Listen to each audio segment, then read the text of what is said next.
On April 6, 1844, the New York Sun published what it claimed was the most extraordinary feat of human engineering ever accomplished.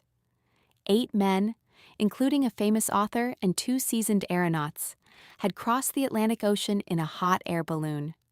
Not in days or weeks, in 75 hours. The ship was called the Victoria, and the world lost its collective mind. It was an era when flight itself was still pure fantasy. The best minds in Europe had just watched 2 major flying machine experiments end in expensive, humiliating failure.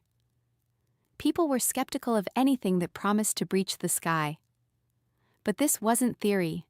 This was news, published in the city's most trusted paper, backed by eyewitness accounts, signed by men of standing.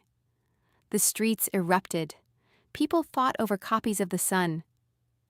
The sole paper which had the news, they called it.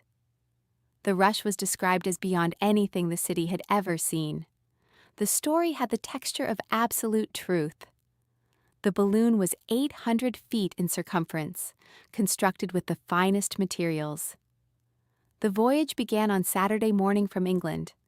The crew included Sir Everard Bringhurst, Mr. Osborne, nephew of a British lord, Harrison Ainsworth, the celebrated author of Jack Sheppard, and Monk Mason, whose name was already legendary in aeronautic circles. 2 Navy seamen from Woolwich rounded out the party. The account was supposedly drawn directly from their joint diaries. Every detail was rendered with the precision of technical documentation. Wind speeds, altitude readings. The exact moment they crossed from one continent to another. But here's where the story fractured. No other newspaper had confirmed it. No ships reported seeing this massive balloon cross their paths. The names were real. The men were real. But they were never interviewed. No official records from England or America corroborated a single claim. Within days, the skepticism began to crystallize. The Sun's own editor eventually admitted the truth. It was satire, a hoax, an elaborate fictional exercise published as if it were fact. The man behind it was Edgar Allan Poe, the same Edgar Allan Poe who would later write The Raven. He had written it as what he called a jeu d'esprit, a witty literary prank. He wanted to see how far a well-constructed lie could travel, if it wore the clothes of authenticity.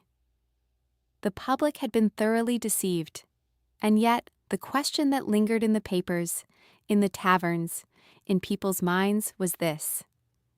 If no one could prove the Victoria didn't make the crossing, why should we be so certain it didn't? What do you think really happened to that balloon?